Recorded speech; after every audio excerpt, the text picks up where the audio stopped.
So maybe we can start.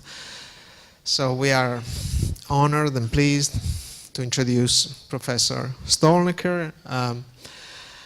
You all know his work, in part because during the last month we did this reading group in which you had everybody had a chance to get acquainted with his work.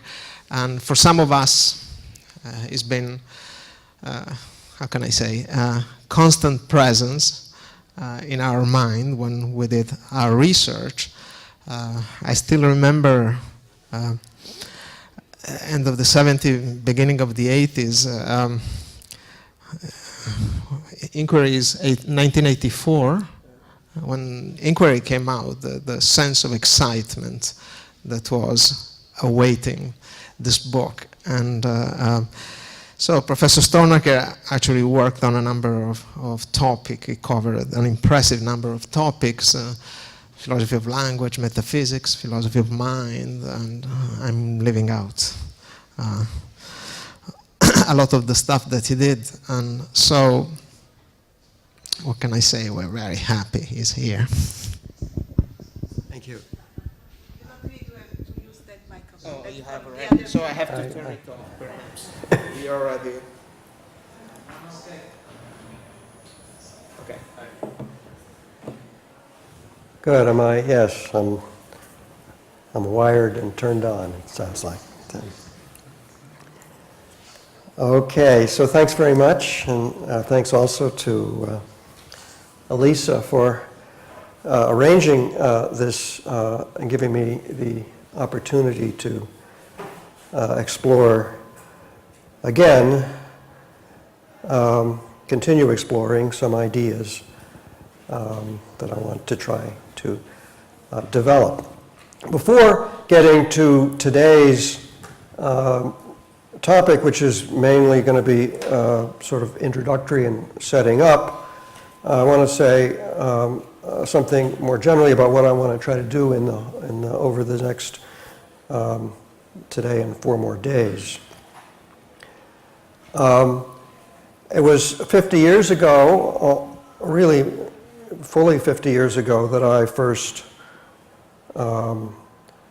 wrote about conditionals, and I've been thinking off and on about them ever since. I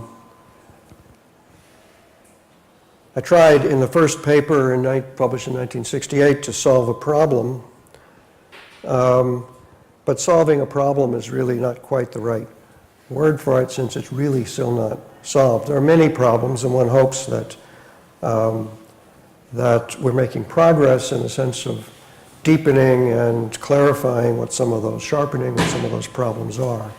But the deepening brings on more problems, and there are plenty still remaining to work on.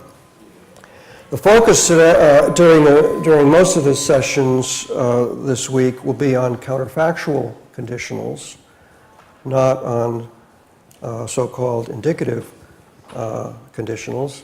But we'll spend give some attention to that, partly because I think one of my sort of themes is that the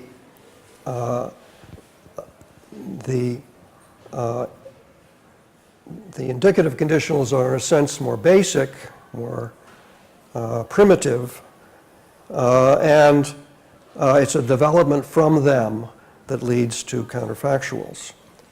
And that there are sort of distinctive problems for each kind of conditional, and the differences between them, as well as the continuities between them, I think are helpful for trying to understand them. So today I'm going to talk some about indicative conditionals in a little bit, but the main focus will be on trying to get clear on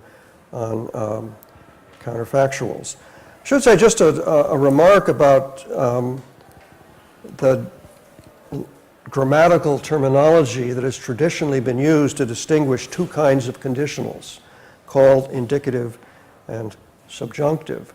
But for several reasons, even linguists have gotten used to this distinction, even though it's really not accurate for several reasons. I remember when I first gave a talk years ago, back in the 70s, in Sweden, where people studied English grammar in the way English speakers don't ever study it. And they were puzzled because these aren't indicative. This isn't indicative and subjunctive. But the terminology has stuck anyway. So one reason why the grammatical distinction is not quite right is that the ways in which the distinction is marked in different languages is different. So in particular, I don't know what it's like in Italian, but it's probably more similar to French than it is to English, I assume. In French, I know there's a special tense, so-called tense, called the conditional tense. Whereas and the subjunctive is used for something totally different. In fact, some conditionals, archaic conditionals in English that are, strictly speaking, grammatically subjunctive fall in the category of the indicative as far as the philosophical distinction or grammatical linguistics distinction is made. So when Patrick Henry said, "If this be treason, make the most of it," of course that's a conditional imperative, but you can construct with the B, which is a distinctive mark of subjunctive in English, you can construct straightforward conditionals which are epistemic conditionals or meet all the conditions of indicative conditionals, even though they're in the subjunctive, although that's archaic. The main distinction in English is marked with tense, not with mood, and the would, which is distinctive of English so-called subjunctive conditionals, is in effect, so morphologically, a past tense of a future modal, because will is a modal word which is used to express the future. We don't have a future tense, strictly speaking.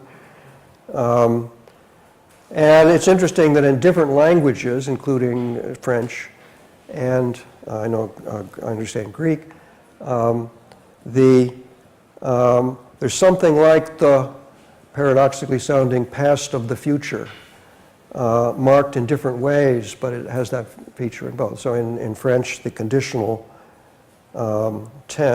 so-called conditional is a imperfect past tense ending on a future tense stem. And in Greek, they do it a different way. And in English, we have a past tense of a future modal. So it's a complicated grammatically, but the distinction is functionally relatively clear to make, even if it's marked in complex ways in the different languages. So I'm going to continue to use the terminology indicative and subjunctive, but it should be understood in this not entirely grammatically correct terminology. Okay, so the lectures will be exploratory. I'm going to argue for a certain approach to the problem, and for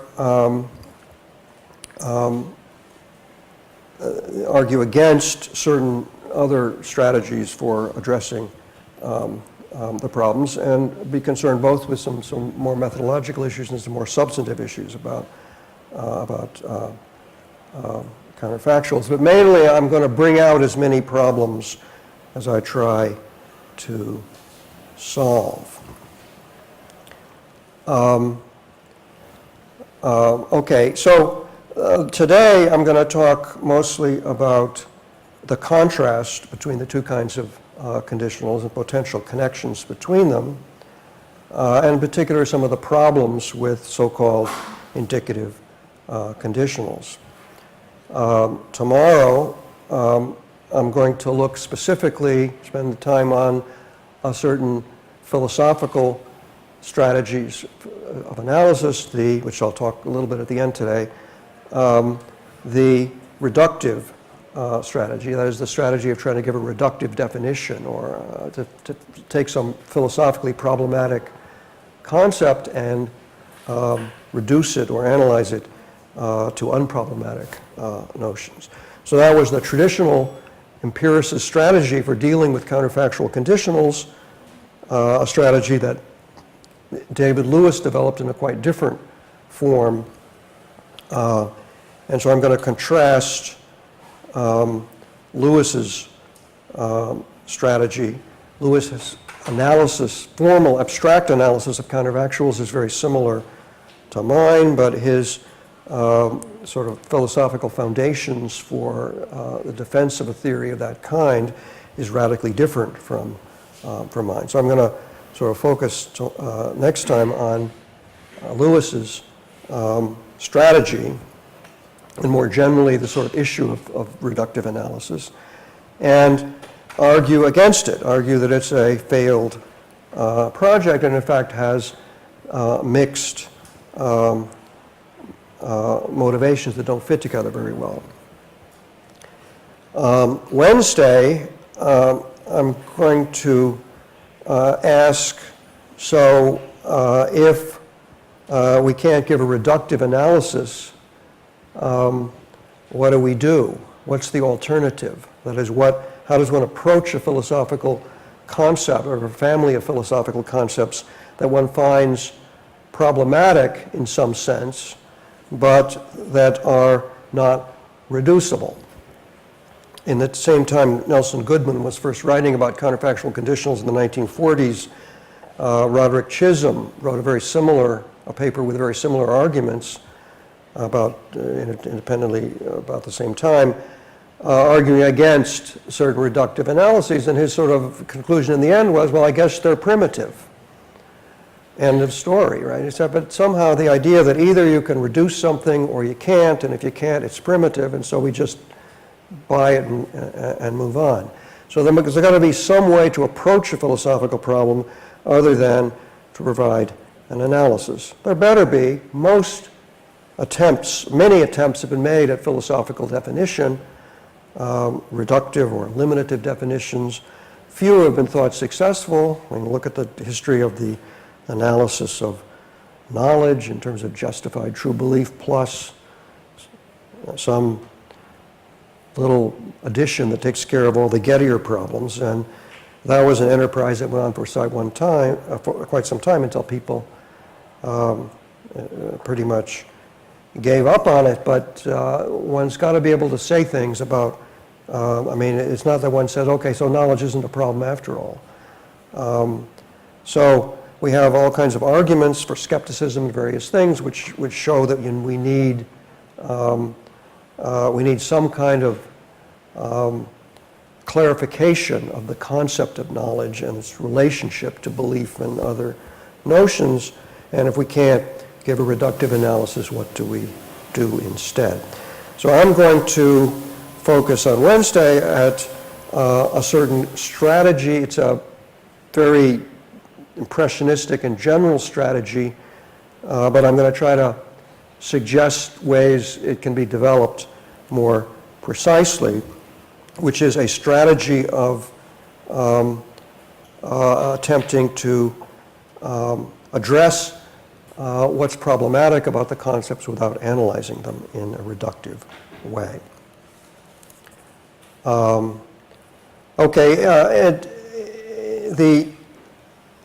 Even if we don't reduce conditionals, we want to look at the function that they serve and at the role they play in addressing practical concerns. So a lot of the emphasis is on, in the first way of developing strategy, on the epistemic role of counterfactuals. What role do counterfactual claims play in epistemic reasoning, because the indicative conditionals are explicitly ways of expressing certain epistemic attitudes. Counterfactuals are more distantly connected, but are still connected to epistemic attitudes. So one of the roles or functions of conditionals, well, let's talk about our epistemic, but we're also counterfactuals have a very direct connection with practical reasoning, or reasoning about what to do. In deciding what to do, you compare what will happen if you do what you're planning to do with what would happen if you did something else instead. You may know for certain that you're not going to do certain things, which only a nut would do. But still, they're open to you, and you want to explain why it would be crazy to do those things. And in doing so, you say, what would happen if you did? So counterfactuals play a clear role in practical reasoning, and various formal ways of trying to clarify practical reasoning, including Bayesian decision theory and particular game theory, involve implicit assumptions about causal and counterfactual structure. So we have some formal theories which concern the application of counterfactuals, even though they don't explicitly aren't developed by appeal to counterfactuals. But the formal theory raises some questions, and which a theory of counterfactuals helps to answer, and also the theory of counterfactuals raise problems which are sharpened and clarified by looking at their application in decision theory. So I'm going to spend some time in the fourth lecture on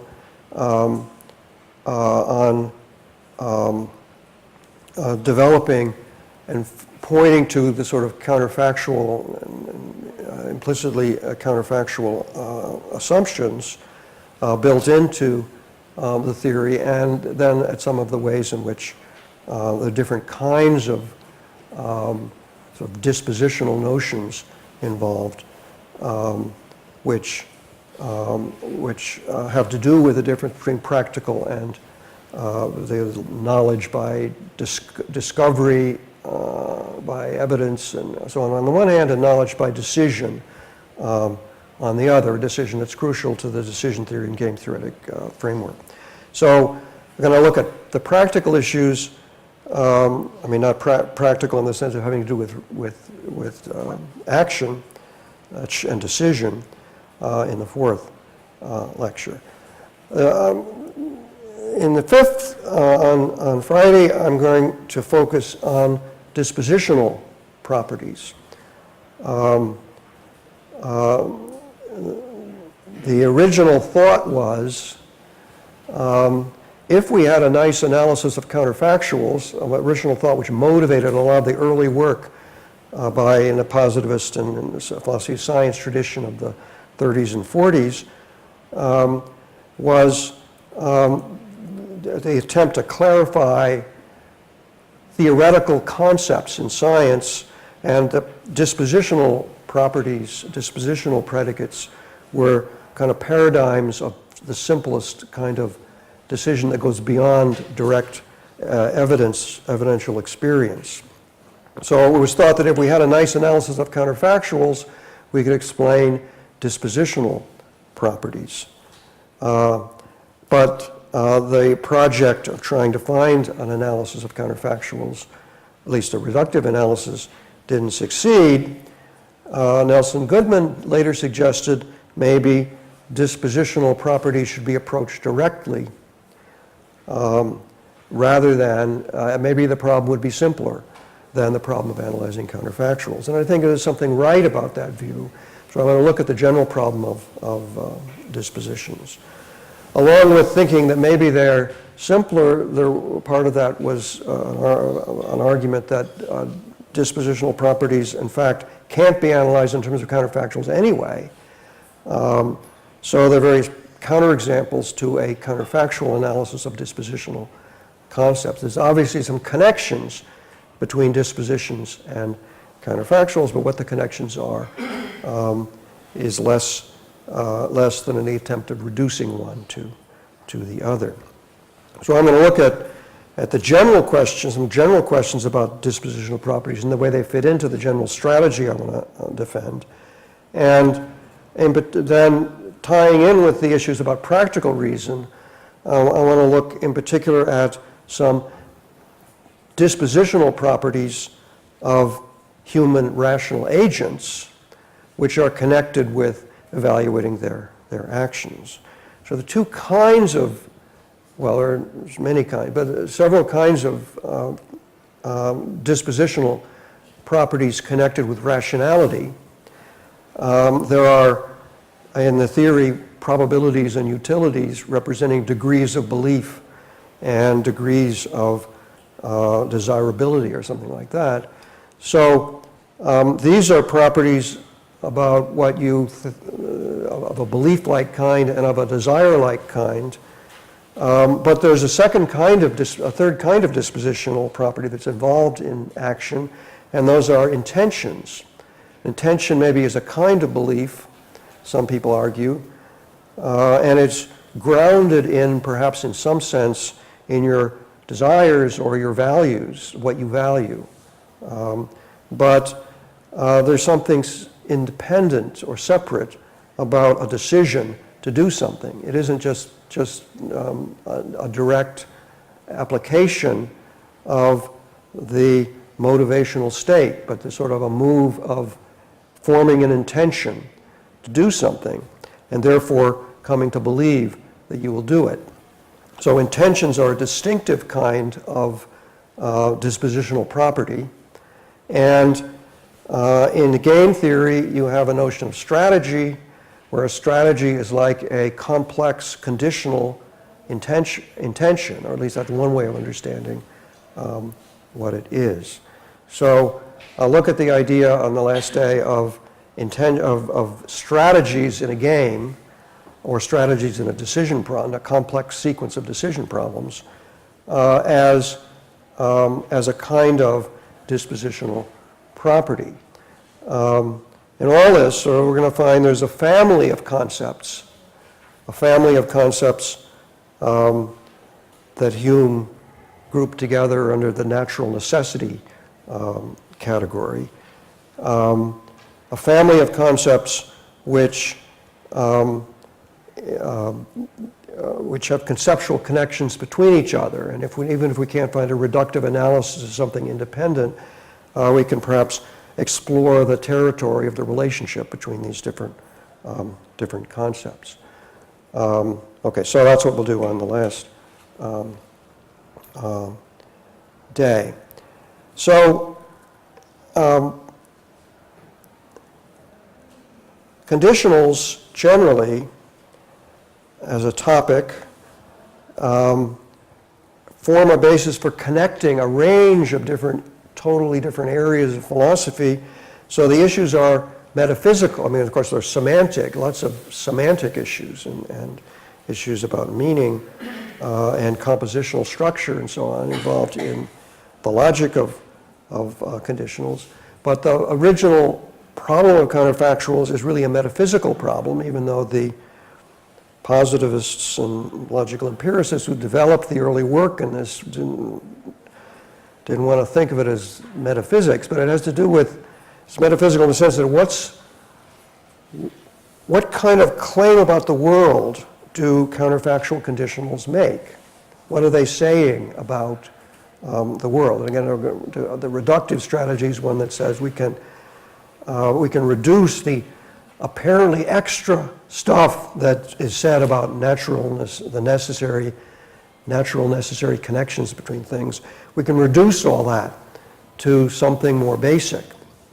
But the anti-reductionist strategy is saying, no, there is our conception of the objective world essentially involves these kinds of connections.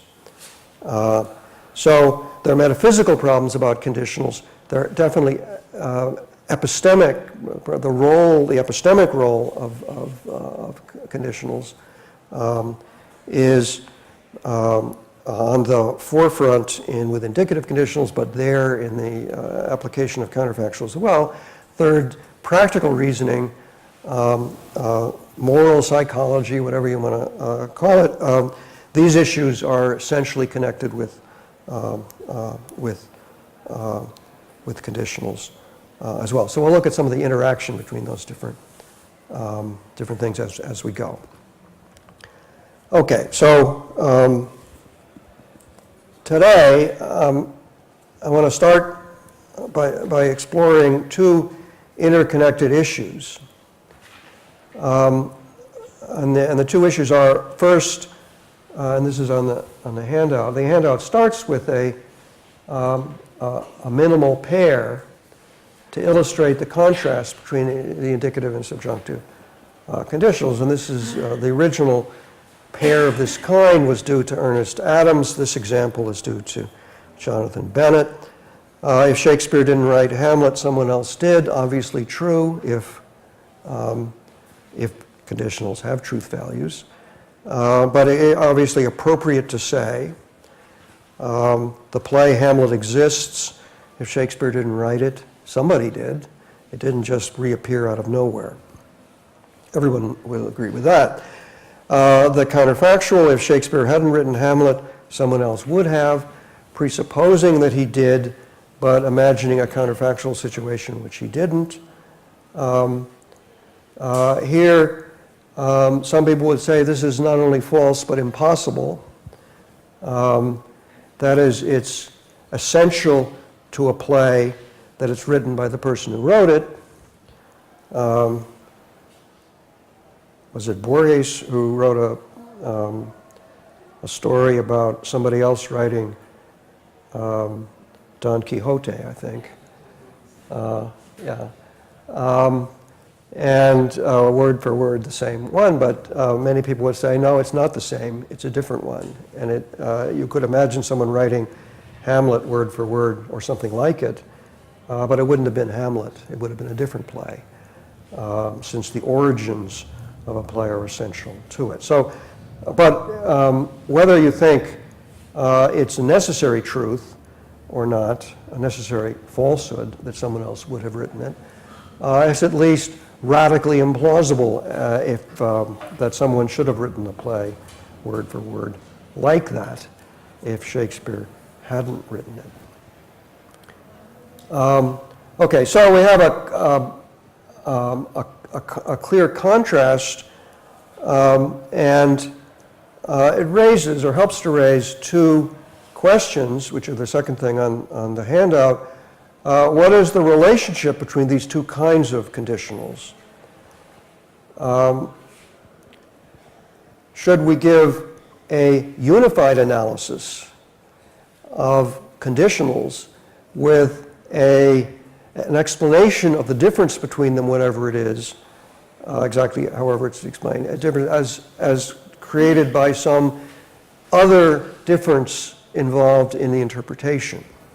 That is, could we say there's a uniform abstract analysis, but two kinds of contextual parameters which play a role in determining the truth conditions relative to context, which yields a difference, but the difference is within the context of a unified theory. So that's one question. Should we give a unified analysis, or should we say there are two kinds of conditionals? This one should be analyzed this way, this one should be analyzed that way. So that's one question. A second question is, the interrelated question is, do indicative conditionals, well, generally, do conditionals express propositions or have truth values? Or are they to be explained in some, as a different kind of speech act? You can ask this question about indicative conditionals, and you can ask this question about subjunctive conditionals. You can give the same answer to the two questions, or you can give a different answer, and that's where the connection comes with the first question. If you give a unified analysis, then you're going to give a unified answer to this second question. Okay, so whether either or both kinds should be addressed. I mean, you think of a conditional as a distinctive kind of speech act that involves just two propositions, the antecedent proposition and the consequent proposition. Then what the conditional does is used to perform a conditional speech act of a certain kind. But you can address not just speech acts about conditionals, but also conditional attitudes. So should you think of, if you think of someone believing a conditional, an indicative conditional in particular, do you want to think of this as a case of, first of all, let's explain what the content is, the propositional content of the conditional, and then say believing it is having the belief relation to that proposition. So one could give a unified account of belief and other propositional attitudes, and as attitudes taken toward a certain propositional content,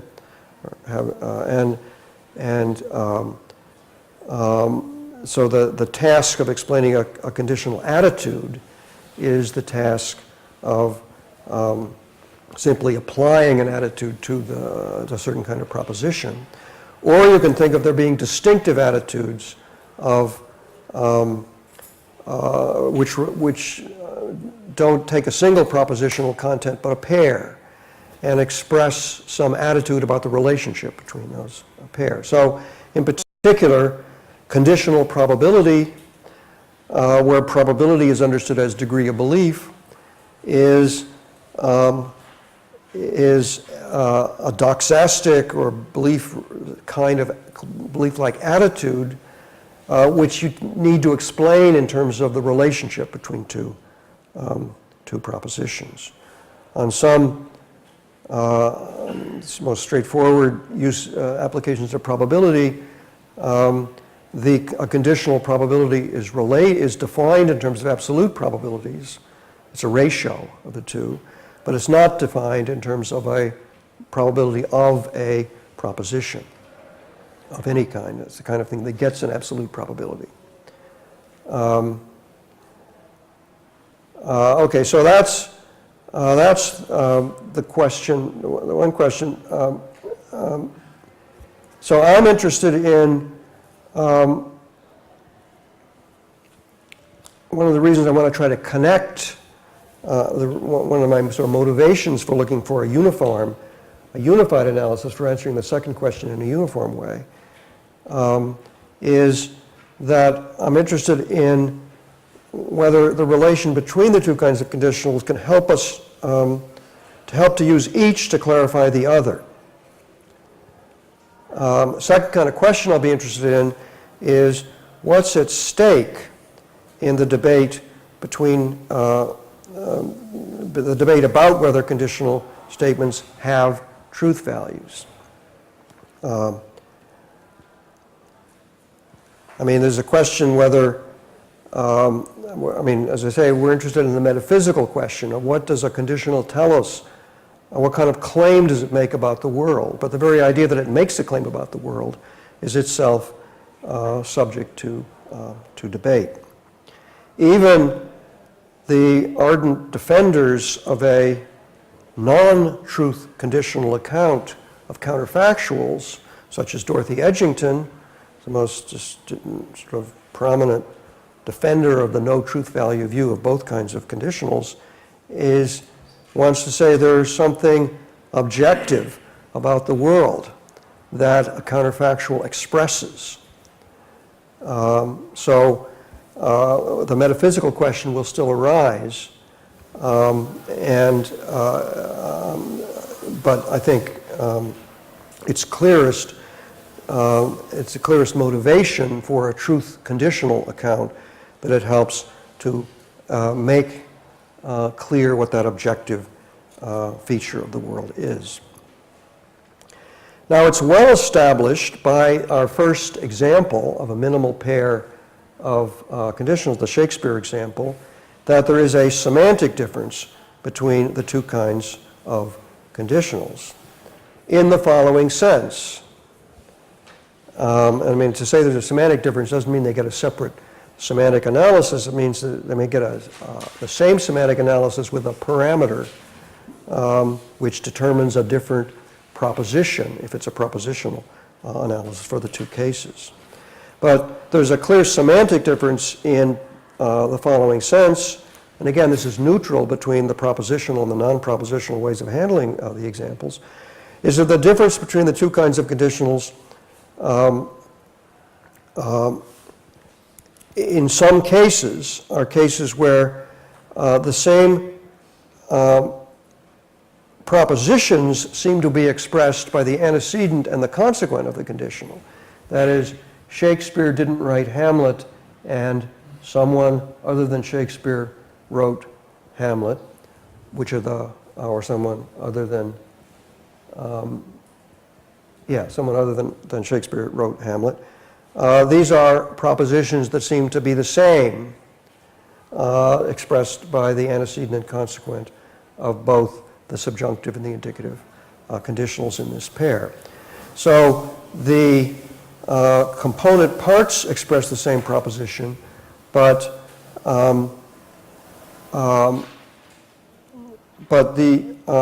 it's clear that, to put it in a more neutral way, that one of them is assertable and the other is not. One of them is assertable and on some theories true, whereas the other is appropriately denied, and some would say false. So that's a common ground for everybody in this dispute, but that's where the agreement stops. Some theorists would give separate and independent analyses of the two kinds of conditionals. So just to give some names to this strategy, Alan Gibbard has gone so far as to say that the linguistic similarities between the two kinds of conditionals is, quote, little more than a coincidence, unquote. Gibbard wants to give a non-truth conditional analysis of indicative conditionals and a propositional analysis of subjunctive or counterfactual conditionals. David Lewis, who famously defends a propositional analysis of counterfactual conditionals, also wants a propositional analysis of indicative conditionals, but a different one. In particular, he defends the material conditional analysis of indicative conditionals, arguing for a pragmatic, kind of Gricean explanation for the facts, the paradoxes of material implication, the facts that it's inappropriate to assert them on the basis of the falsity of the antecedent.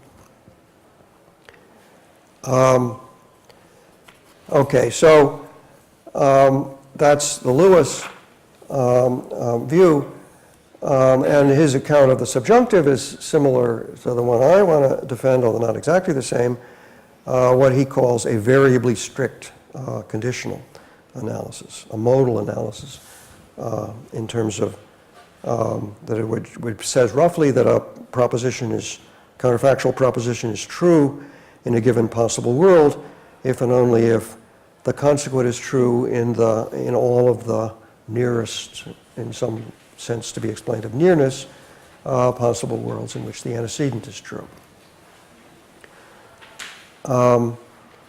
Others, including both Dorothy Edgington on one side and me on the other side, arguing for some kind of unified analysis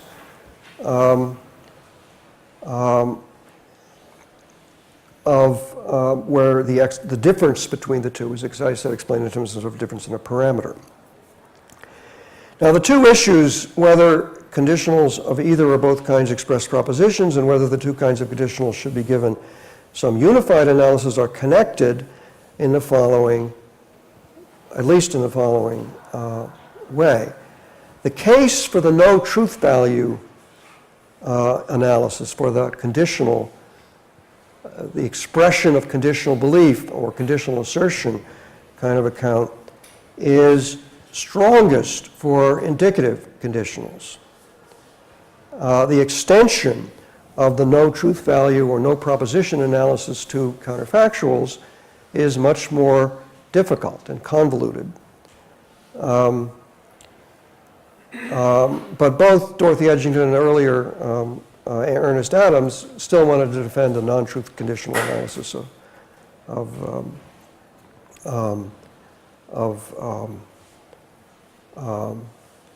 subjunctive conditions. So the case is strongest for the indicative, whereas when one turns to truth conditional analyses, even though there are lots of problems with pinning down the parameters you need to interpret conditionals, at least the sort of intuitive plausibility of a proposition analysis for counterfactuals is much more straightforward and stronger. It seems clear intuitively that a counterfactual, even though it may vary, it may be context dependent in many ways, it aims to state a fact about the world. It aims to say something about dependencies between facts in the world, something that could be true even if we were wrong about it, in the way in which there's a distinction between truth and falsity on one hand and justified and unjustified, reasonable and unreasonable on the other, which is sort of stock in trade of a kind of realist view of language. Right? To say whether something's actually true is a different question than whether one has good reason to believe it, with divergences on both sides, both things that are false, but because of misleading evidence, reasonable to believe, and things that are true, but because of misleading evidence, unreasonable to believe, or the absence of evidence in that case. So that's an obvious distinction. It's a distinction that one wants for counterfactuals, and Dorothy Edgington would agree one wants it for counterfactuals. Some distinction between what's correct in some sense and what's justified or reasonable. Something that motivates a more objectivist view of a propositional view. So sort of the default position is truth conditional about counterfactuals, non-truth conditional about indicative conditionals, and the defense of the unified theory requires different work for the truth value people and the non-truth value people. The reason a propositional analysis of indicative conditionals is problematic is, as we'll see, and we'll look at some examples, the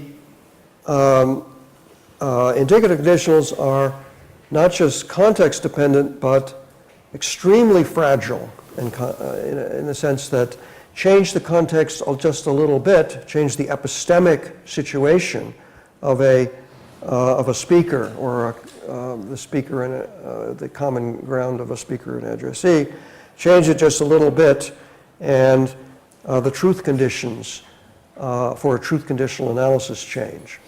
So when you have extreme dependence on local contextual facts, you get a truth conditional analysis which doesn't yield a kind of stable object, a stable proposition that you can take away from the context and say, well, one of the things I learned when somebody asserted this conditional, I learned a certain fact which I now can take away and apply in other contexts.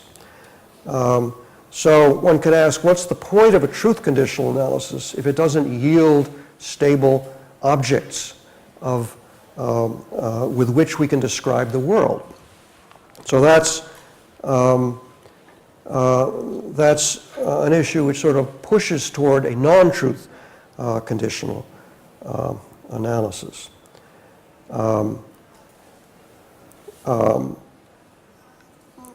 Okay, so I have, when we look at the question about indicative conditionals, over the years, I have been on both sides at different times of this issue. So I originally defended in the 1970s an analysis, just an application of the analysis applied, motivated mainly by counterfactuals, with a particular contextual assumptions to explain the distinctive features of indicative conditionals.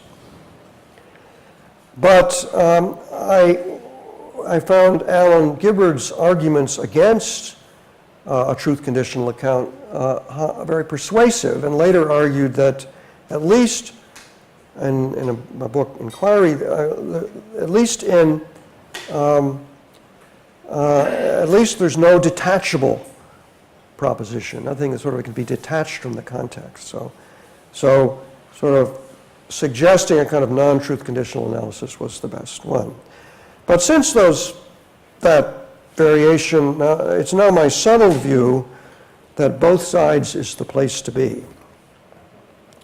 So my hope is that we can bring the two kinds, and this is what I argue in the paper that some of you read, called indicative, or rather conditional assertions and conditional propositions, that we can bring the two kinds of analyses together and to show, this is an ecumenical strategy, but to show that there's less difference between the two analyses than there appears to be. In the end, I want to stick with the idea that the context dependence with indicative conditionals, at least in many cases, is extremely fragile, and we don't get anything stable to take away. That is, if you look back later, after a debate in which two people made, say, contrasting indicative conditionals, and ask who was right, in some cases the answer is that question no longer arises. We can't now, we're not in a context anymore where we can express that, those propositions. They were local in a certain way. But that doesn't apply to all indicative conditionals. And I think it's the motivation for sticking with the proposition analysis, and I think it's important to try to bridge the gap between a conditional assertion and a propositional account, and to find some continuity between the transition from one to the other. This is partly in the interest of clarifying the relationship between indicative and subjunctive conditionals, and seeing how we can use the sort of epistemic features of an indicative conditional to help clarify the criteria for evaluating or assessing counterfactual conditionals. Okay, I'm running short of time here, but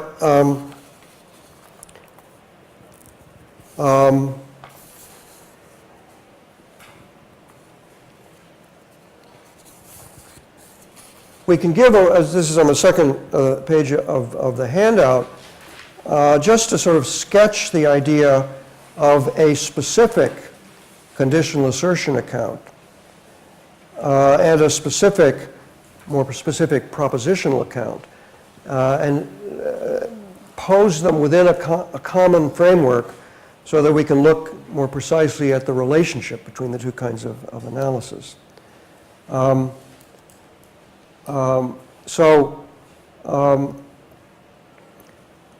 The idea is that the Speech Act, this is again top of the handout, the Speech Act of categorical assertion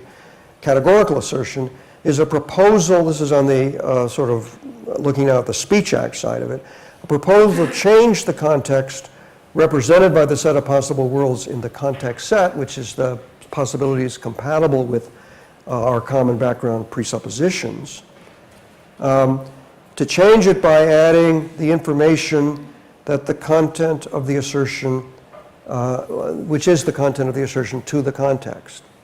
So this is the sort of classic context change analysis of assertion in a proposition, in a for a categorical assertion. And you say, when you have a conditional assertion, you begin with an assumption or supposition. You don't assert, you add the antecedent to the context, not on the basis of asserting it, but rather simply asking you to suppose it. So it's a temporary supposition. That creates what's sometimes called a local context, a temporary local context, and then in that context you assert the consequent, eliminating the possibility in the same way you would with the categorical, but in the derived context. So it's like sequester the possibilities incompatible with the antecedent to create a temporary context, make the assertion in that context, and then add the original ones back again. The effect of this is exactly the same as the effect of asserting a material conditional. And that helps to explain some of the close similarities between assertion with certain hypothetical qualifications. The assertion of an indicative conditional is very similar to the assertion of an indicative conditional. But the Speech Act account explains it in a somewhat different way. In particular, it doesn't apply. You can't assert, make a conditional assertion on the basis of the false belief in the falsity of the antecedent. So it helps to explain the differences between indicative conditionals and material conditionals at the same time as explaining the closeness of them. So that's the kind of then added to that, to tie it in with the notion of conditional belief, is the defenders of conditional assertion, kind of like Dorothy Edgington and Ernest Adams, argued that in general, the assertion conditions for a categorical assertion are the probability of the content is high. So if the probability of the content is high enough, depending on your assertion context and so on, then you're justified in asserting it. Similarly, if the conditional probability is high, then you are in a position to assert make the conditional assertion. Ernest Adams went on to develop a logic of the conditional on the basis of the conditional assertion account, where the rough idea of the logic was a conditional inference is a good inference or a sound inference if by making the probability of the premises high enough, you can always raise the probability of the conclusion to as high as you like. So you make them as high as you want, less than 1, and you can make the conclusion, so the argument is valid just in case you can do that for that argument. The probabilistic account of validity that Ernest Adams gave coincided with, extensionally, with ordinary validity, truth conditional validity, for the case where the premises all express propositions. But in the case where some of the premises are conditionals, which don't express propositions in his account, you get a notion of validity that doesn't apply, where the truth conditional one doesn't apply. Okay, so that's the sort of rough idea of the truth conditional analysis. The rough idea of the propositional analysis, which we'll look more at later, is that on my version of this account is you interpret the conditional relative to a selection function which selects for each pair consisting of a possible world and a proposition, suggests a world which is intuitively the way things would be if the antecedent were true. That's to put it in a kind of circular way, but that's the idea. And the aim of the proposition, and then the conditional is true, just in case the consequent is true in the closest world in which the antecedent is true. For Lewis, it's a set of worlds rather than a single one, but otherwise close to the same idea. Now, on my way of understanding the abstract propositional analysis, the aim was not to reduce counterfactual conditionals to something more basic, any more than a Kripkean account of necessity as truth in all possible worlds is a reduction of modal notions to non-modal notions. What are possible worlds? On Kripke's view, they're counterfactual situations, they're ways a world might be. One uses modal notions to explain what possible worlds are. So what is the point of such an analysis? Quine was quite scornful of this. He thought, I thought we were supposed to understand what counterfactual situations were by doing this semantics, and here you're using them to say what your formal apparatus is. But the aim was to bring out and clarify the abstract structure and the logic of conditionals, not to reduce them to something else. So explaining necessity as truth in all possible worlds helps to clarify why the quantificational structure, the parallel with the relationship, dual relationship between existential and universal, corresponds structurally to the correspondence between possibility and necessity. There's more to it than that. And interaction with quantifiers is part of it, but the analysis can clarify philosophical problems even if it's got this sort of circular element to it. So the aim was to give a really overtly circular, in a way, in terms of the problematic nature of the concepts involved, analysis, but one that revealed the logical structure of counterfactual and other kinds of conditionals. So the further project, it's our way of setting up the further project of saying, so what do we mean when we talk about the nearest possible world or a nearest possible world? What does it mean? Well, don't make any gratuitous changes. Find a world which leaves everything the same as much as you can. Well, what does that mean? It turns out, as Goodman's analysis revealed early on, before all this, you can't change anything without changing all kinds of other things, and we need some kind of criterion for doing that. Goodman gave up on finding that criterion. Lewis and thought we could give a further reductive explanation of that. Okay, if I have time, I mean, again, this is all just kind of trying to set up, and we'll talk more about the details of these analyses in the next few days. But I wanted just to end with citing the traditional strategy in general for explaining a philosophical problematic concept.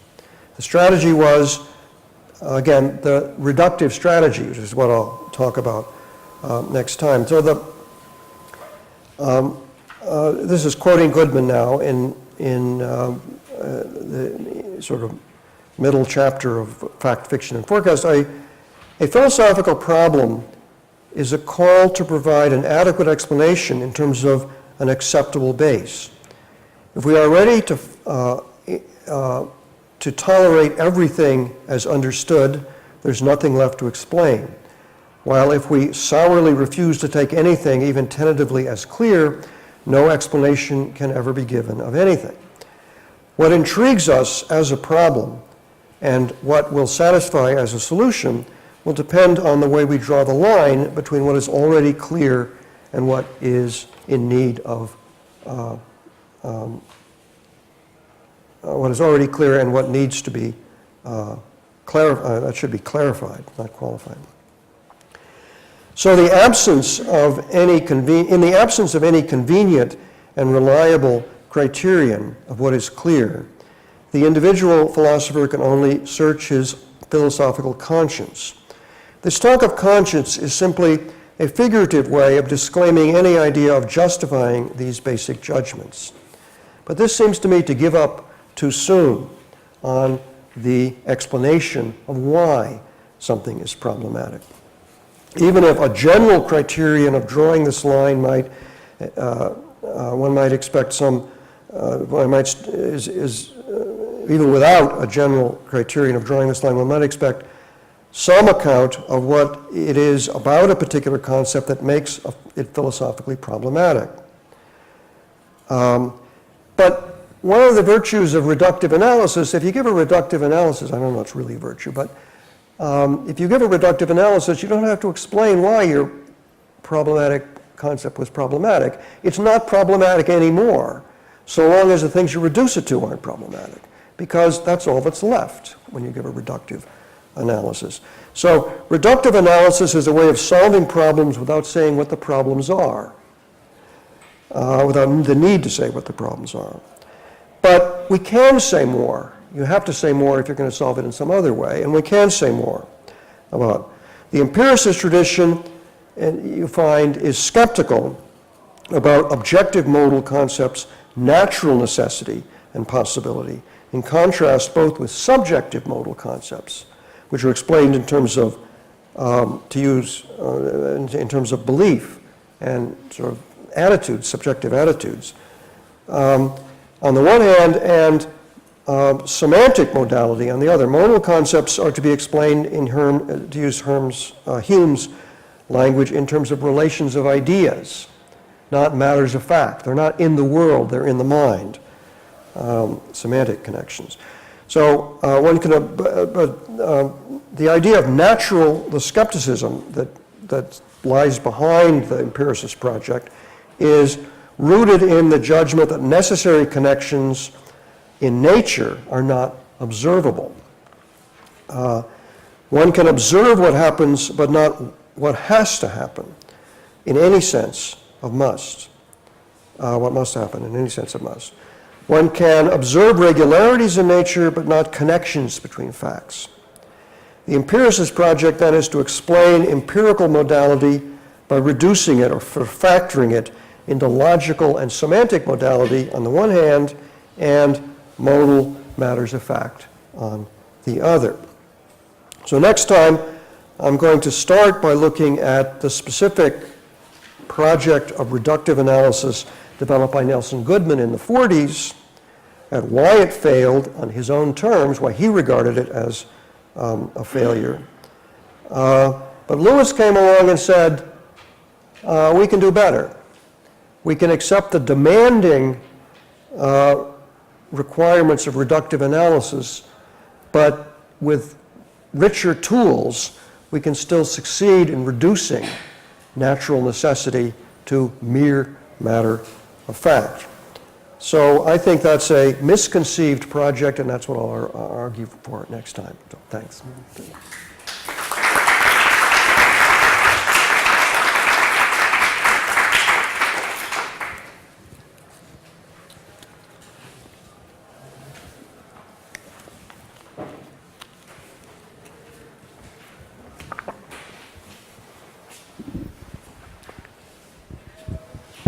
So, questions? Giuliano? Yeah. Shall I use the microphone? Yes.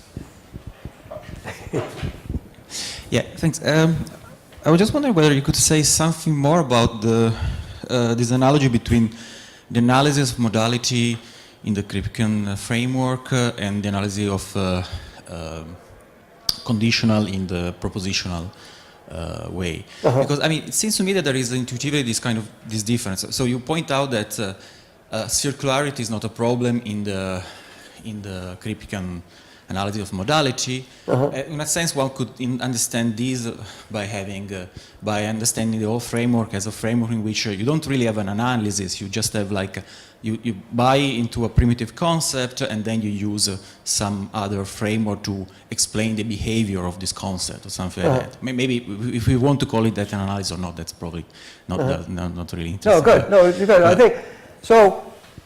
This is connected with the idea of with the question, if you're not going to give a reductive analysis, what else are you going to do? Yeah. And I think if you look at the whole family of problems that arose that led Quine and others to criticize modal logic, first of all, the thought that there was a use-mention confusion lying behind the move from, and this is, again, another kind of analogy with the Humean project, there was a kind of confusion of something semantic, a semantic relation between propositions or between sentences, on the one hand, the first grade of modal involvement, and moving it into an operator, where an operator is supposed to take the values of sentences into the values of some more complex sentences. So the first move in going to modal semantics was to give some explanation of what to agree with Quine that we wanted to treat modal operators as operators on values. Truth values wouldn't do anymore, as they could in extensional theory. So we need a richer kind of value. So we construct a richer kind of value, namely propositions, which are sets represented as sets of possibilities. But you say, but now you're not addressing the substantive metaphysical issue about modality. You are only you're only explaining what is the structure, the relevant structure of the values which are going to be compositional in your theory. So you can give a compositional semantics then, which explains how these modal operators are values. And then the second big worry that Quine had came from the interaction with quantifiers, and that brought additional worries about use-mention kinds of concerns. So you think of possible worlds as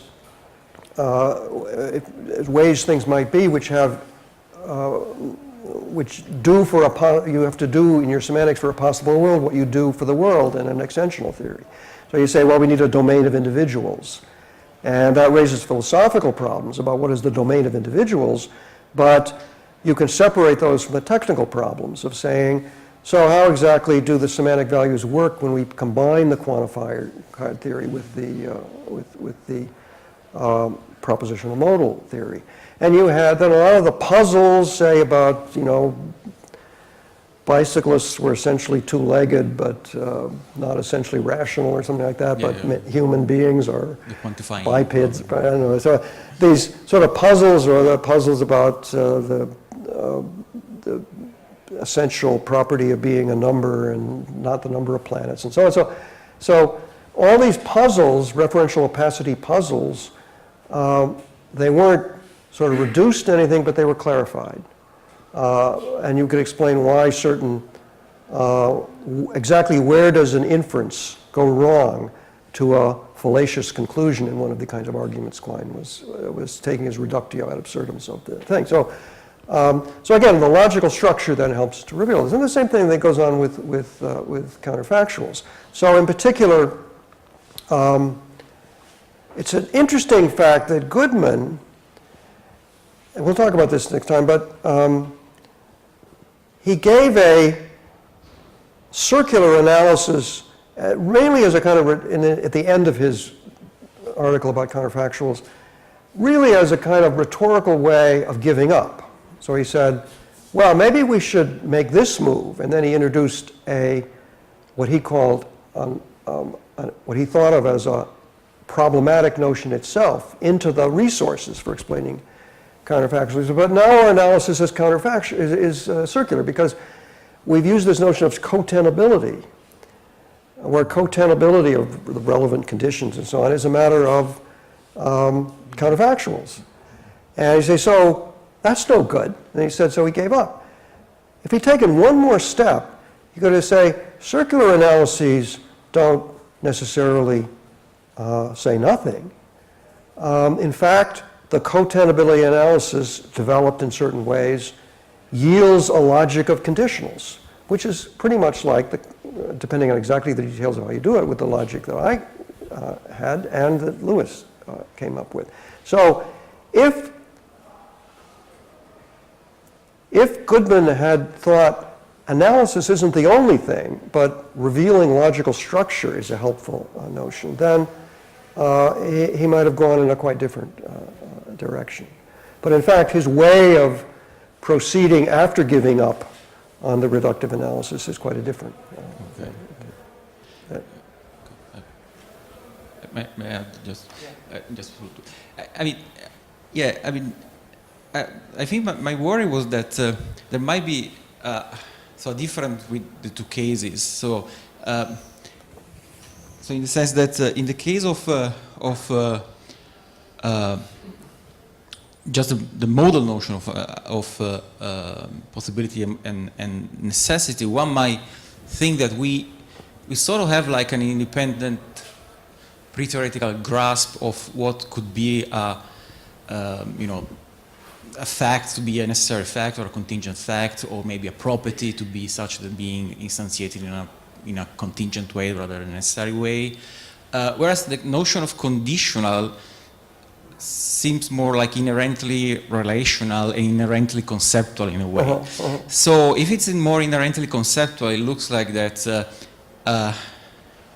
I mean, even granting that you can do more or less the same thing, so you can elucidate the logical structure of the notion. It looks like that. Then I mean, one might have more worries about the circularity of the analysis, in the sense that if it's inherently conceptual and inherently concerning the relation between concepts, then it looks like that the kind of elucidation that you may do there is, I mean, the circularity might be more vicious in a way there. I mean, it's sort of a gut feeling. I'm not sure exactly how to put it, but I don't know if you see the worry. Yeah, good. Okay. No, it's certainly right that far more is being taken for granted. I mean, you have a very rich relational structure that you need. Whereas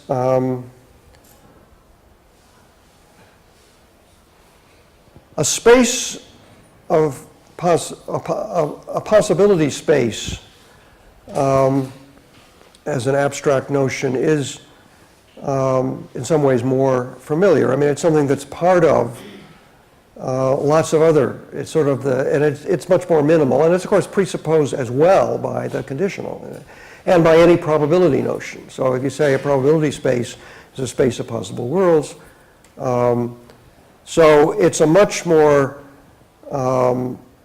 first of all, it's a simpler structure, and it's, although when you add the relational structure that Kripke added to, then you get something that is more sort of motivated by by finding a model theory for the logic.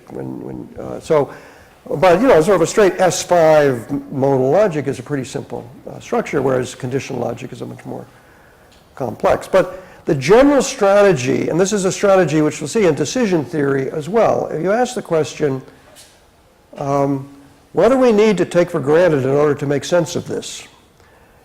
And let's just take it for granted and then spell it out. And then, instead of explaining the counterfactual directly, or the probability notions directly, whatever, let's explain the resources we use to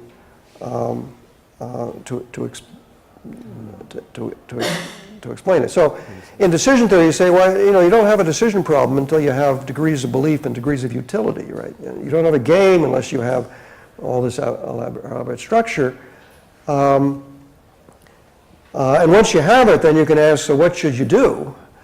But then you can also step back and say, where do those things come from? So what do we mean by utility or probability? And the same thing with, so it's partly a matter of just division of labor rather than, and I think it's right that there's maybe an asymmetry here in how much of this big family of problems one is solving by doing the logical part.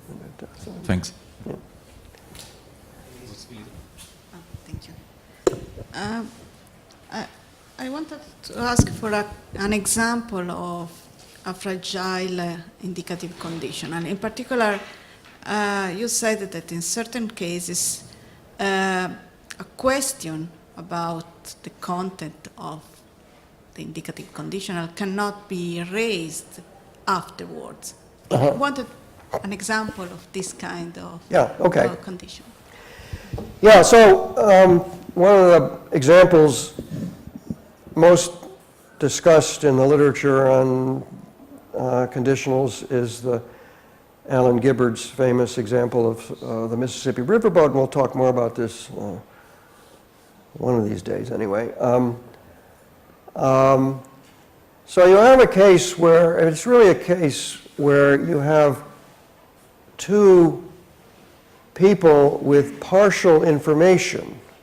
So there are three possibilities. One of them is a position to rule out. I'll describe the example abstractly and then look at the case. But one person is in a position to rule out one of the possibilities, and the other person is in a position to rule out a second of the possibilities. And if you pool the information, then you get that is the third one is the right one.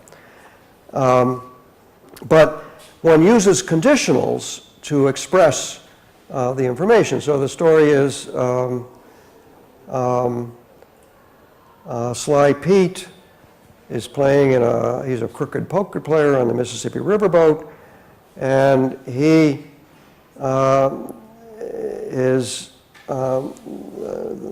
Mr. Stone has made a bet, and Sly Pete can either fold or call, and one of the players knows, but one of the observers knows both hands, so he knows who is going to win, and so therefore he knows that if Pete called, he lost because Pete has the losing hand. The other informant or observer doesn't know both hands, but knows that Pete knows both hands because he's cheating. He knows that he knows what the other guy's hand was. So therefore, he would call only if he had a winning hand, because he knows whether he has a winning hand, and he knows he would lose if he called with a losing hand. So one of the people can rule out the possibility that he calls and wins, and the other person can rule out the possibility that he calls and loses, but neither can rule out the possibility that he calls. So the one person says to our narrator of this story, if Pete called, he won, and the other says if Pete called, he lost. And both seem to know what they're talking about, and the narrator trusts them both, and so therefore draws the conclusion that Pete folded. That seems to support a material conditional analysis in a way. That is, I would explain it. But so would the conditional assertion kind of account. But now, in retrospect, you look back after the game is over and say, well, who was right? Well, that suggests that one of them must have been wrong. But one of them wasn't wrong because nobody made a mistake. Each one was basing their claim on a fact which they were aware of, together with facts of which they were ignorant. But it isn't that the facts of which they were ignorant settles the question, because both players were quite aware that the facts could have been as they were. So this is a case where a retrospective judgment, which of those two conditionals, which seem to conflict intuitively in a logical sense, which of them was correct? And you say that question doesn't arise anymore. Now, I mean, that's a kind of laboratory case of this, but it can arise in more other kinds of situations as well. So, I mean, Dorothy Edgington, who particularly writes interestingly about retrospective assessment, points to indicative conditionals where you do get a retrospective assessment.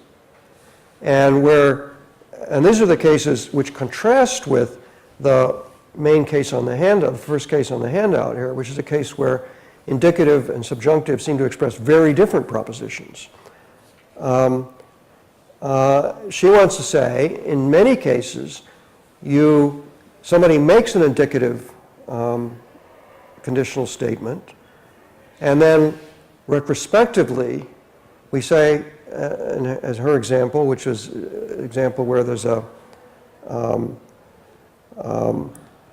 fortune teller tells her that if she takes this plane, she'll be killed. Reading it in the tea leaves, and she dismisses this as ridiculous, but her car breaks down on the way to the airport, so she misses the plane. And then the plane crashes, and everyone was killed. And she says, "My God, she was right," when she said, "If you take this plane, you'll be killed." And she puts it, expressing it herself, echoing why she was right. "My God, she was right. If I had taken that plane, I would have been killed." So this is a case where a counterfactual is used to make a retrospective judgment about an indicative. So it sort of points in the opposite direction from the case where the conditionals say something quite different.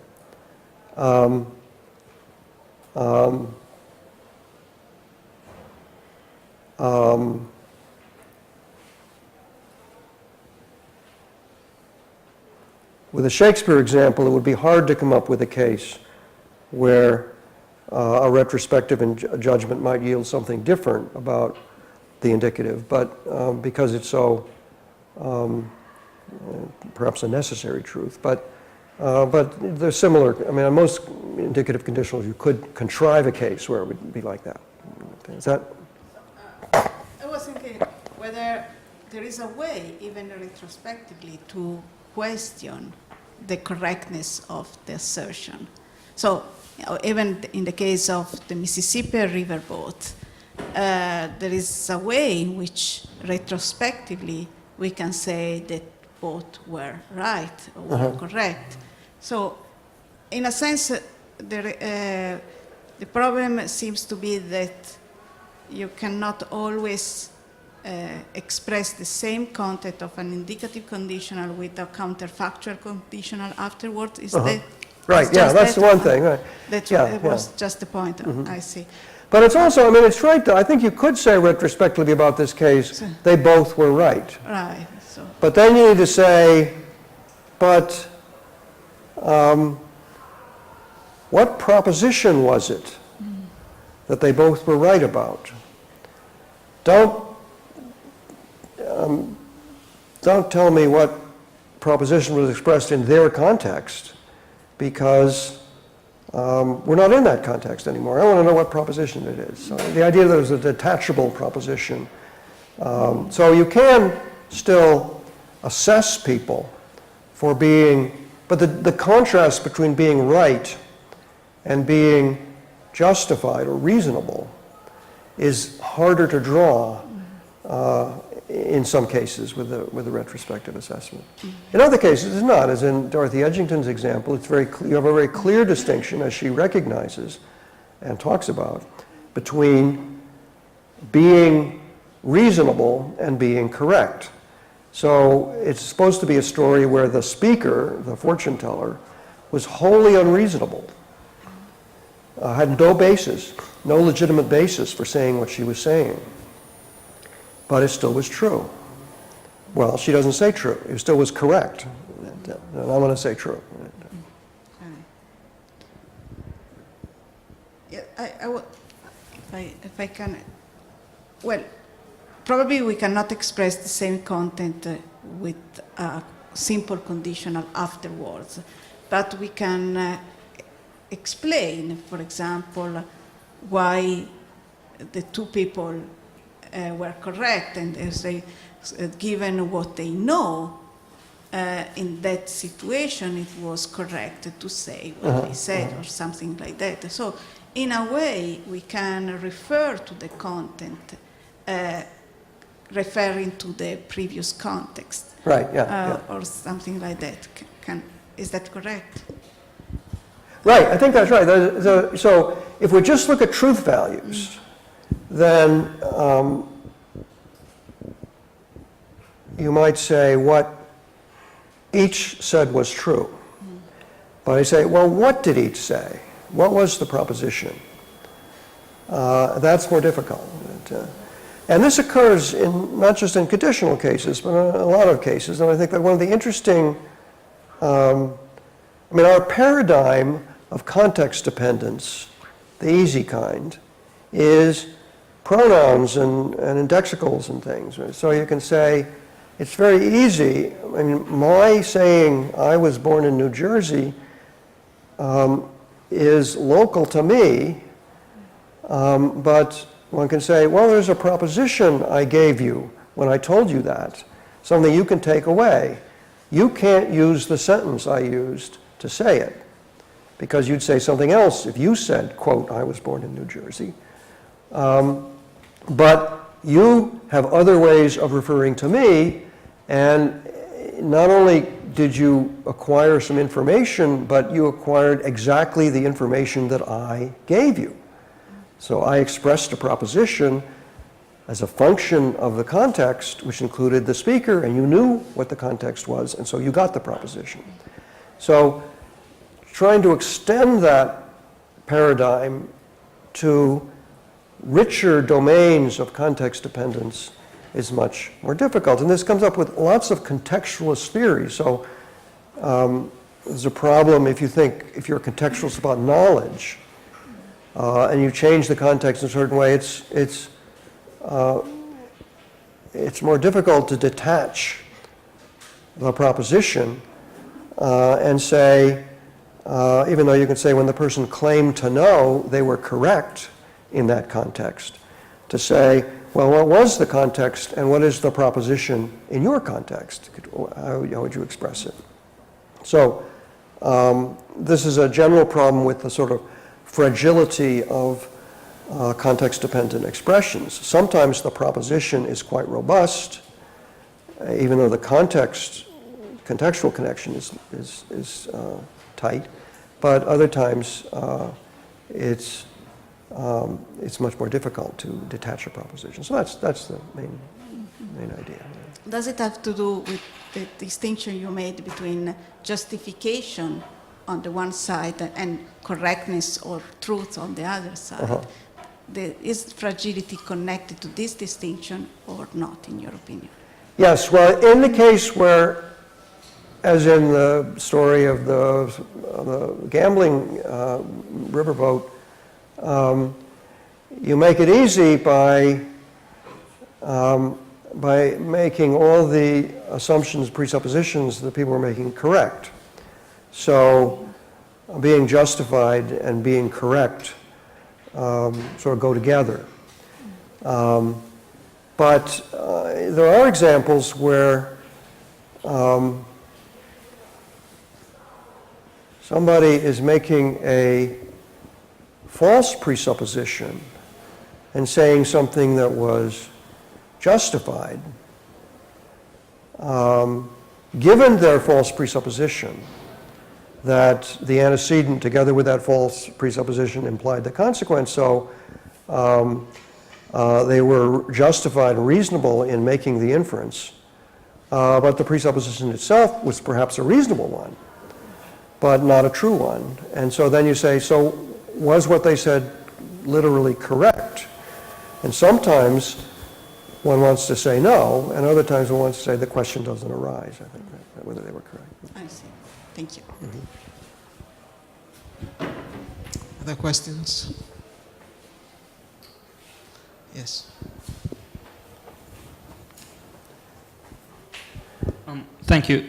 I have rather a question about minor aspect of your talk. So about minor aspect of your talk. Okay. A side aspect, let's say. So when you was introducing the distinction between indicative and counterfactuals, you've mentioned that the first sentence about Shakespeare is true, while the second one is not so obvious, let's say so. Yeah. And then you've added that according to some views on metaphysics of art, it's necessary that Hamlet was written by Shakespeare. Yeah. So my question is, doesn't that make the second conditional vacuously true? I mean, it's a good question because it raises further issues about the relationship between the epistemic possibilities and the metaphysical possibilities. So the question, the fact is you can be in a position where you don't know whether Shakespeare wrote Hamlet or not, but you do know that if he did, it's necessary that it was written by him. And if he didn't, it's necessary that it wasn't written by him.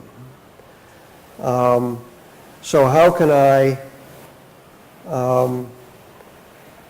suppose that this is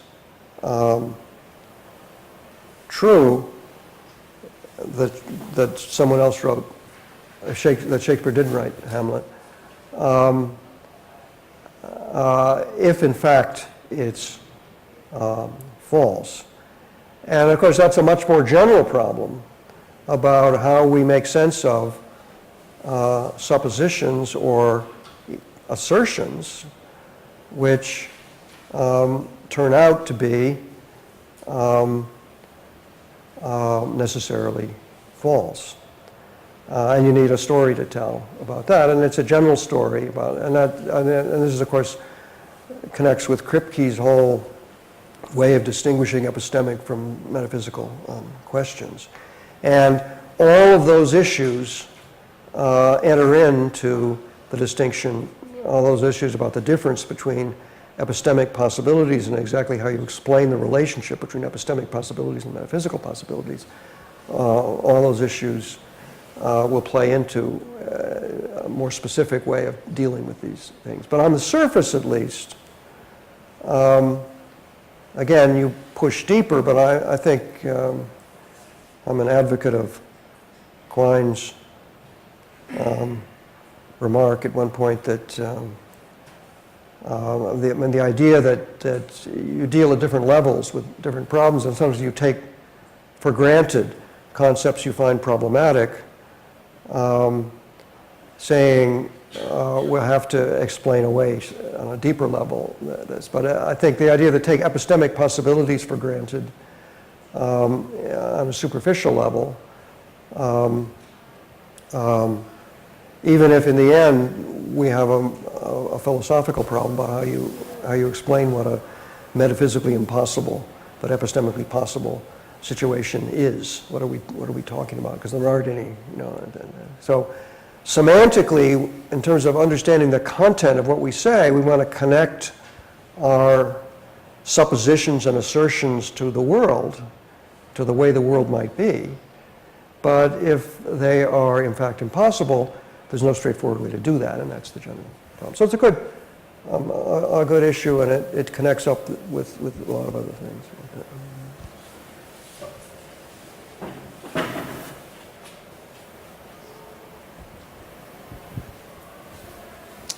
Other questions?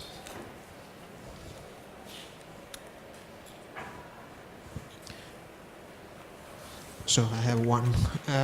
Coming back to the Sly Pete example, there's one observer that knows both hands in the example. There's no one who knows both things. I'm sorry? You're saying? There is one observer that knows both Sly Pete's hand and the opponent's hand. And he says he knows that Sly Pete has the worst hand, right? Hand. And so he says, if Pete calls, if Pete called, he lost. Yeah. Okay. It seems to me that when the observer says this, he's sort of taking into account the possibility that Pete might act irrationally. Because Pete knows that what the opponent has. Oh, but this informant doesn't know that. This informant doesn't know that. He doesn't know that Pete knows both hands. I thought that in the example, the informant is that knows both hands signal to Pete. One informant knows that Pete knows both hands, but doesn't know himself. That is, the informant doesn't know who has the better hand. Okay, one of them. One of them. The other one knows both hands. Oh, but he doesn't know that. But doesn't know that Pete knows. That Pete knows. So he does. It isn't because he thinks Pete might act irrationally. He thinks that Pete might think he has the winning hand. Oh, I see. So again, it's supposed to be an example of partial but overlapping information. And if you have partial information,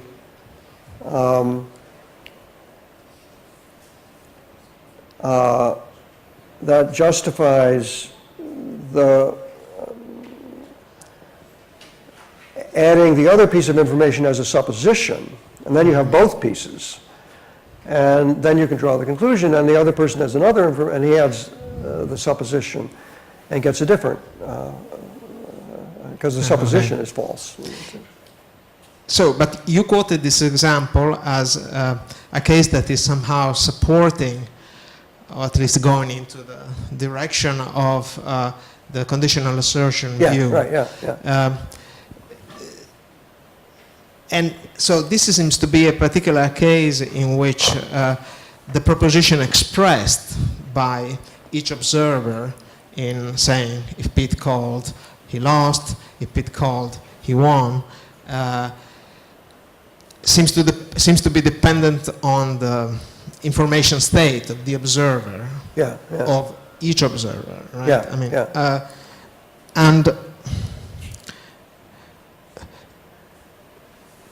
so one question is, in the case of the propositional account, would you explain the difference between the proposition expressed by saying that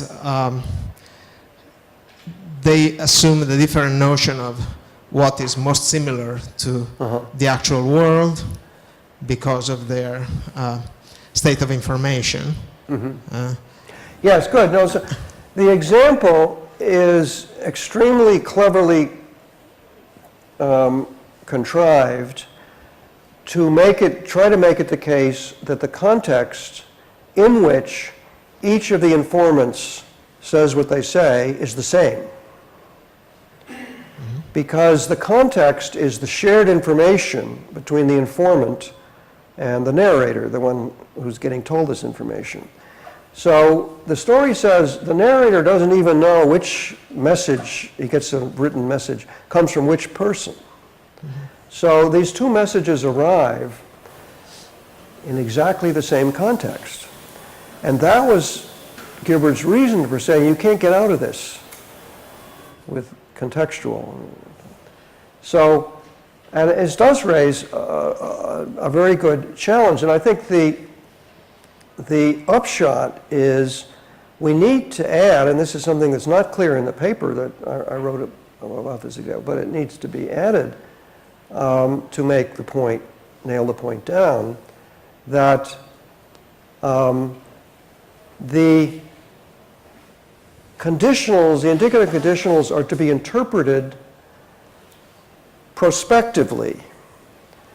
That is, what the narrator who receives the message says is, what must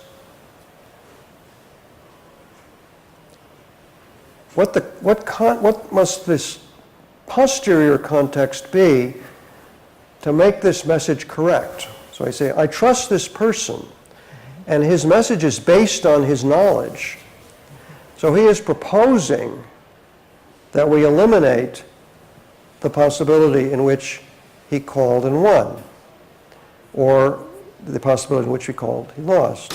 What must he know to justify that proposal? And I will adjust the context in such a way as to make what he said true.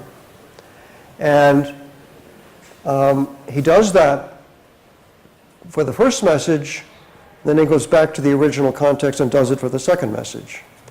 And as a result, eliminates two possibilities.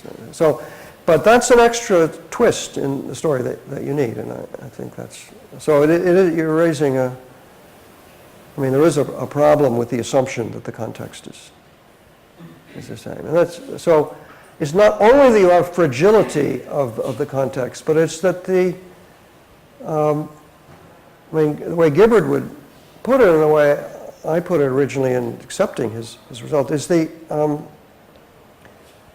you have to already know what the person is saying is true in order to understand it.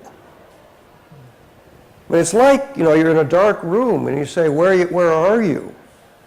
And you say, I'm over here. Well, that's not informative, I'm over here. That would be true wherever you were, right? But when I hear you say it, I know where you're saying it from, because I can tell the direction of a sound. So it's that in order to interpret your assertion, I have to know what your assertion is saying, namely, where are you? So that's a very special case of an assertion, but it works. And it's the same kind of thing going on with conditional in a more systematic way.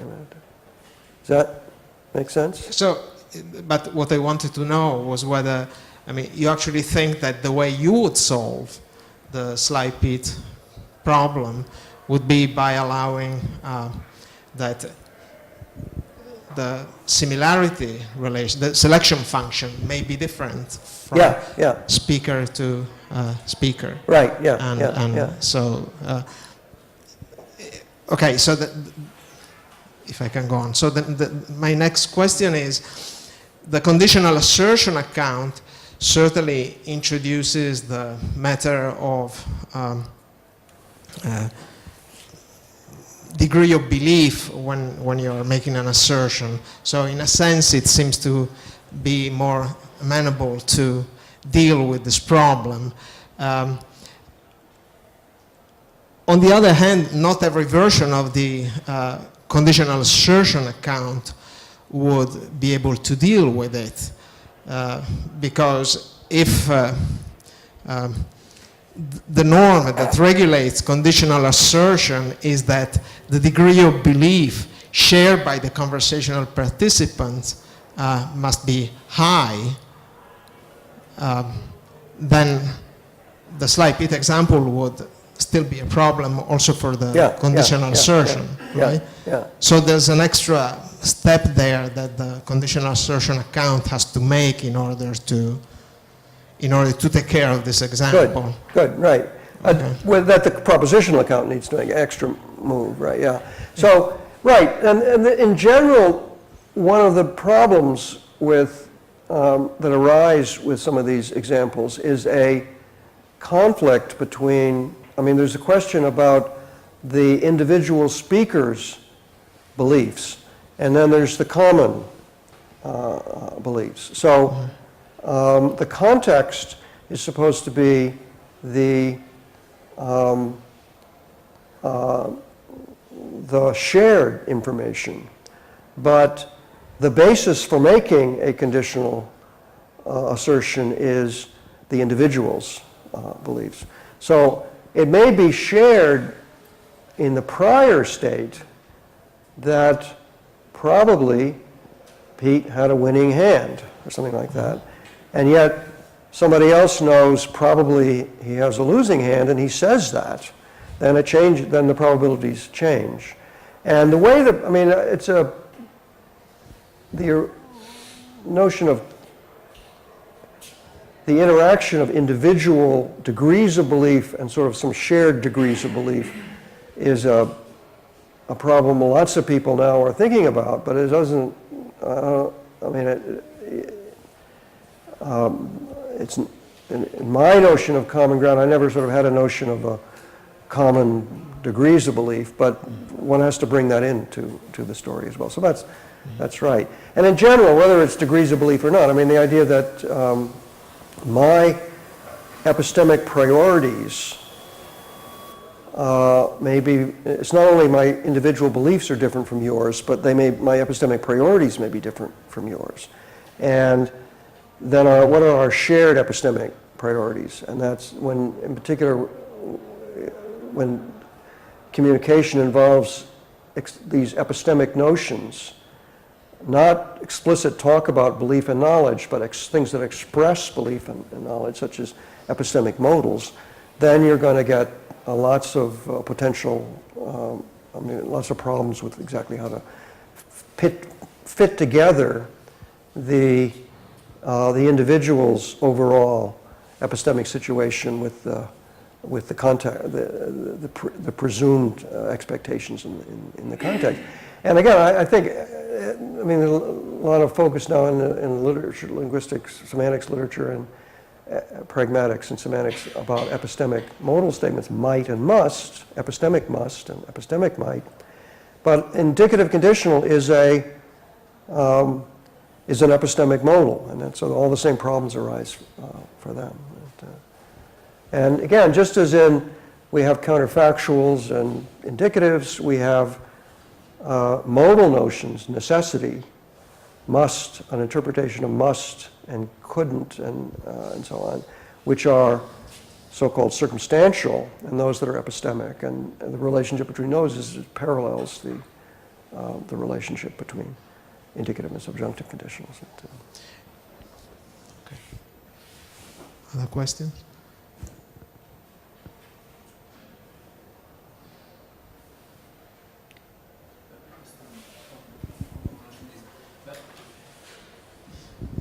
So just to be clear on the kind of inference that the narrator is making.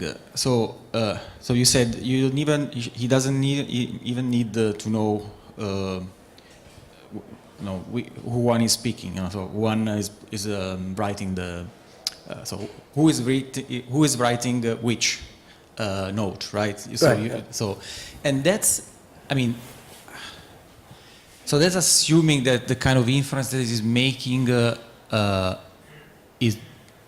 is like on the ground of the conditional being interpreted as a material conditional, or even in the other version. Because it looks like that. So there are two kind of scenario, I think, here. One in which the narrator figure out the relation between the epistemic situation of the two informant.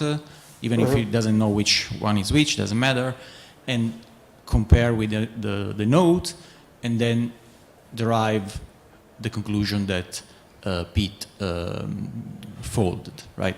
And the other one in which it just look at the conditional, and it says, oh, they can't both be right if the antecedent is correct, so the antecedent must be false. Right, so yeah. Pete. So it looks to me that those are two different patterns or inferences, and it's not clear to me which one one should, which one. Right, good, Okay. yeah, no. So,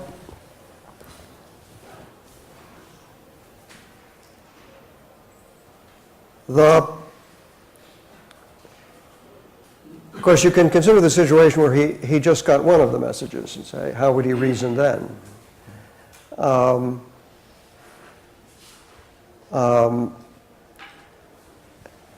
So the one form of reasoning is, what must, I don't know who this came from, but I trust both of them, so I trust the person who sent this message. They are,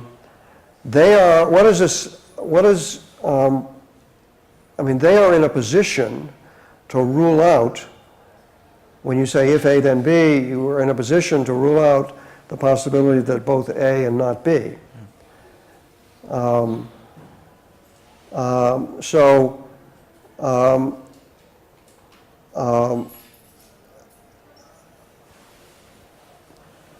How do we explain?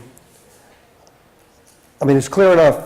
That's the way he reasons. He says he ruled out that possibility, so therefore I can rule out that possibility. Yeah. But that story would be right if it were the material conditional, yeah, or any other conditional. And so your form of argument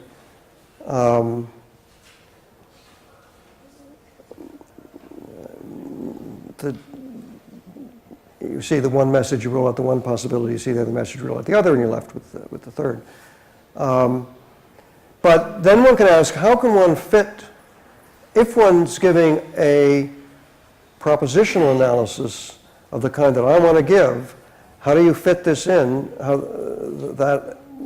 do you explain why that conditional is false, that he comes to learn that? And you have to say, well, he learns that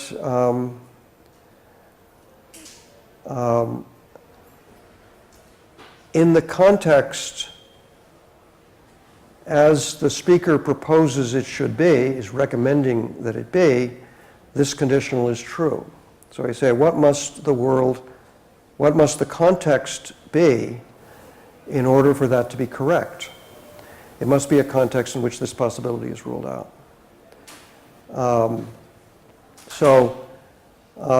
It's right that the explanation will take, if you sort of fit it to the propositional analysis, the explanation takes a slightly different form, but it leads to the same conclusion. Yeah. Now, what's made clear by the example and the special care he took to make it have the features that it had, is that while with effort you can add some bells and whistles that make the propositional analysis right, what's the point? It's so much simpler just to say, when you say if A then B, you're saying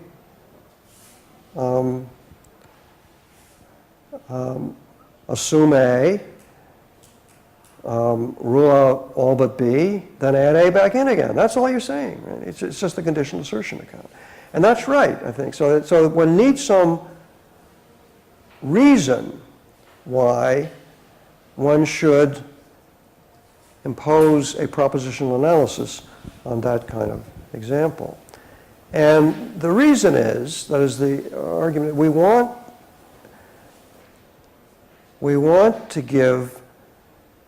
to help to explain not just this example on one extreme, but we want to be able to explain a range of examples, including some where the propositional account does a better job. And in particular, one wants to explain intermediate cases where the counterfactual seems to, we want to explain why the counterfactual in some cases seems to be a retrospective statement of what was said before. It seems to be the same thing. So it's this, the way we identify contents across possible contexts is a move in the direction of a more stable content. And that's, so if you focus too much on an example that's designed to be at one extreme of the range of possibilities, then you say, well, we could, the conditional assertion account by itself would be simpler, or the material conditional account for that kind of case would be simpler. But we want to explain a range of cases.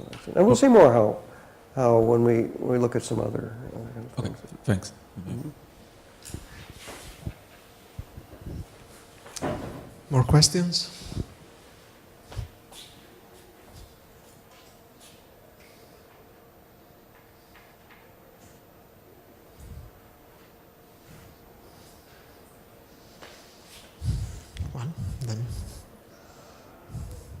maybe we can stop here then.